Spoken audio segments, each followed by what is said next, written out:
Welcome to Sreepada channel, a new series of stories based on Vemana Padya and Sumati Padyaalu. Today we are going to listen a poem from Vemana Sataka, and based on that there is a story followed by the poem. Let us listen to the poem. Hello, I am Sreedevi. I am 8 years old. Today's poem for Sri Shravanam story box is alpa budhivaaniki adhikaaramicchina doDDavarinella dolaga jeyu jepputineDi kukka raku tIpe ruguna ViSvadhaabhiraama vinura vEma. Stikkery, good attempt. Do you know the meaning of this one? First know the meaning of this simple poem, which gives very big meaning. When a despicable person is entrusted with power, he will remove noble people from their position. How does a shoe-munching dog know the sweetness of sugarcane? Let us understand the poem more elaborately with this story. That is Gajasura's story. Gajasura, also called Neela, was a demon king with an elephant head. He was an ardent devotee of Lord Shiva and did penance for a long time to please the god. Lord Shiva was pleased, and as per the wish of Gajasura, Shiva resided in the demon's belly.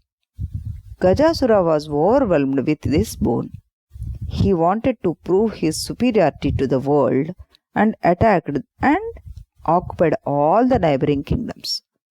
With all the success, he became proud and arrogant. Meanwhile, Goddess Parvati, wife of Lord Shiva, grew anxious about his whereabouts. Whose whereabouts? The Shiva's whereabouts, because Shiva is now in Gajasura's belly. Even the other gods were worried at the absence of Lord Shiva, the god of annihilation. All the gods, along with the Parvati, approached Lord Vishnu and pleaded him to find Lord Shiva. Vishnu observed that Shiva was residing in the belly of Gajasura. He planned to kill the demon king and bring back Lord Shiva, and explained his plan to all the gods. Lord Vishnu disguised himself as a street player and went to Gajasura's kingdom. He played the drums, and Shiva's carrier Nandi danced to the rhythm. Together, they performed many extraordinary acts. Gajasura was pleaded with them and offered to fulfill their wish.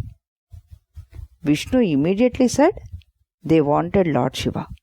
Gajasura understood that the drum player was none other than Lord Vishnu and realized that the end of his life had approached. He requested Shiva that after his death, his head should become immortal and adored by human beings and gods. Then Nandi tore Gajasura's belly with his horns, and Shiva came out.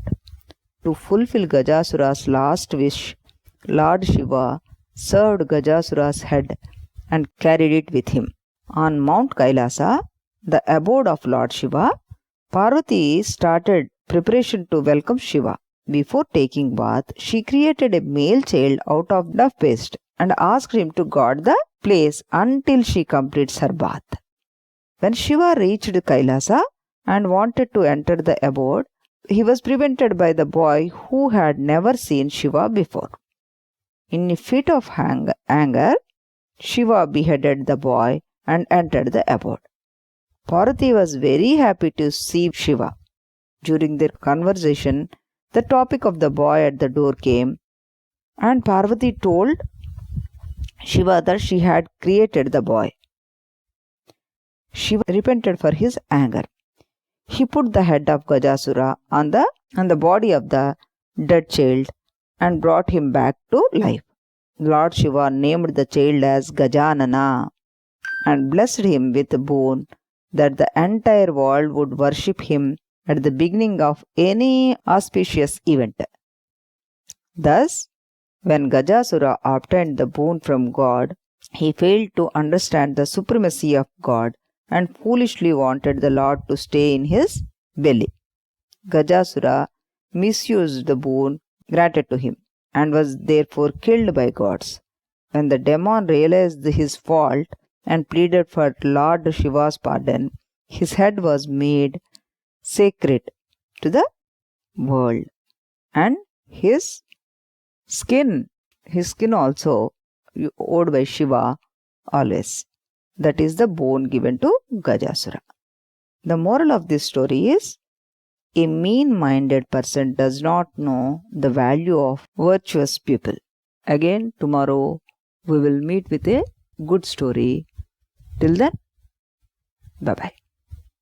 Srisravanam ఛానల్కి చిన్నాళ్ళందరికీ శ్రోతలందరికీ కూడాను మరొకసారి స్వాగతం. ఈరోజు మన శ్రీకరి పాడిన ఈ పద్యము అల్పబుద్ధివానికి అధికారమిచ్చిన దొడ్డవారినెల్ల దొలగు చేయు అంటూ చక్కటి పద్యాన్ని మన వేమన గారు మనకి అందించగా శ్రీకరి కూడాను చాలా చక్కగా దాన్ని చెప్పింది మనందరికీ. దాని అర్థం మనందరికీ తెలియాలంటే ఒక చక్కటి కథ వినాలి. అది ఏం కథ? గజాసురుడి కథ. గజాసురుడు గొప్ప శివభక్తుడు అన్నమాట. అయితే ఆ గజాసురుడు అనేవాడు రాక్షసుడు. చాలా తపస్సు చేశాడు. తీవ్రమైన తపస్సు చేసినందుకు శివుడు ప్రత్యక్షమయ్యాడు. ఏం వరం కావాలో కోరుకో గజాసురా అని అడగగానే గజాసురుడు, నువ్వు ఎప్పుడు కూడాను నా లోపల నా పొట్టలో ఉండిపోవాలి అన్నాడు. మరి మన భోళాశంకరుడు వెంటనే తదాస్తు అనేశాడు. ఈ గజాసురుడు కాస్త శంకరుడిని బొడ్డులో దాచిపెట్టేసుకున్నాడు. ఇక పార్వతీదేవికి కానీ ఇటు దేవతలకు కానీ శివుడు లేకపోయేసరికలా సృష్టి జరుగుతోంది కానీ దాన్ని లీనం చేసేవాళ్ళు ఎవరూ లేరు కదా. వాళ్ళందరికీ భయం వేసేసింది. శంకరుడు ఎక్కడికి వెళ్ళిపోయాడు అని చాలా భయం వేసింట. అందరూ కలిసి విష్ణు భగవాన్ని ప్రార్థించారు. విష్ణువు తన దివ్యశక్తితోటి తెలుసుకుని గజాసురుడి పొట్టలో నివసిస్తున్నాడు మన భోళాశంకరుడు అని వాళ్ళకి చెప్పాడనమాట. మరి ఆయన ఎలా తీసుకురావాలి? దీనికి ఒక ఉపాయం చెప్తాను నేను, మనందరం కలిసి ఆ పని చేద్దాం అన్నారు. సరే అని అందరూ ఒప్పుకున్నారు. వెంటనే విష్ణువు మన గంగిరెద్దులు ఆడిచ్చేవాళ్లాగా వేషం వేసుకున్నాడు. అలాగే నందీశ్వరుడేమో గంగిరెద్దులాగా తయారయ్యాడు. మిగతా దేవగణాలు ఈయన పక్కన బయలుదేరారనమాట. అందరూ కలిసి వీధిలో అన్ని చోట్ల ఈ గంగిరెద్దుతోటి ఈ విష్ణుమూర్తి ఆట ఆడించడం చూసిన గజాసురుడు, నా సభకి వచ్చి కూడా గంగిరెద్దుని ఆడించు అని అడుగుతాడు. అప్పుడు గంగిరెద్దుతోటి ఈయన డమరుకం మోగిస్తుండగా ఈ గంగిరెద్దు నానా రకాల విన్యాసాలు చేస్తుందన్నమాట. చక్కగా ఆడించిన గంగిరెద్దు నాట్యం చూసి, నీకేం కావాలో కోరుకో అంటాడు గజాసురుడు. గంగిరెద్దు ఆడిచ్చేవాళ్లాగా వేషంలో ఉన్న విష్ణుమూర్తిని అడుగుతాడనమాట. విష్ణుమూర్తి వెంటనే, నీ పొట్టలో దాగి ఉన్న శివుడు కావాలి మాకు అంటాడు. వెంటనే ఈయన గుర్తుపట్టేస్తాడు. ఎవరు? గజాసురుడు. ఆ వచ్చినది విష్ణుమూర్తి, గంగిరెద్దుని ఆడించేవాడు కాదు అని. ఇంకా చేసేది లేక శివుణ్ణి ప్రార్థిస్తాడనమాట. నేను చనిపోయాక కూడా నా శిరస్సు పూజింపబడాలి, నా చర్మాన్ని నువ్వు ధరించాలి అని కోరుతాడనమాట. శివుడు వెంటనే తదాస్తు అంటాడు. అప్పుడు నందీశ్వరుడు తన కొమ్ములతోటి ఈ గజాసురుడి యొక్క పొట్ట చీల్చేస్తాడనమాట. అందులోంచి శివలింగం బయటకు వచ్చేస్తుంది. ఈ గజాసురుడి చర్మాన్ని తాను ధరించి ఆ తలను పట్టుకుని వెళ్ళిపోతాడు శివుడు. దేవతలందరూ కూడాను విష్ణుమూర్తికి నమస్కరించి తమ తమ నివాసాలకు వెళ్ళిపోతారు. పార్వతీదేవి ఇక్కడ శివుడి రాక కోసం ఎదురు చూస్తూ చక్కగా స్నానం చేయడానికి నలుగు పిండిని పెట్టుకుని ఒక బొమ్మను తయారు చేస్తారు ఆవిడ. ఆ బొమ్మకు ప్రాణం పోసి, నేను స్నానం చేసి వచ్చేంతవరకు నువ్వు ఈ ద్వారానికి, ఈ కైలాస ద్వారానికి కాపలాగా ఉండు అని చెప్పి తను స్నానానికి వెళ్ళిపోతుంది. ఆ చిన్న బాలకుడు ఆ ద్వారానికి కాపలా కాస్తూ ఉంటాడనమాట. అప్పుడు శివుడు అక్కడికి వస్తాడు. శివుడు అంటే ఎవరో తెలియని ఈ బాలకుడు, నువ్వు లోపలికి వెళ్ళడానికి వీలు అంటూ ఆయన్ని నిరోధిస్తాడు. శివుడు కూడాను చిన్నపిల్లవాడితోటి 1-2 సార్లు నచ్చ చెప్పడానికి ట్రై చేస్తాడు.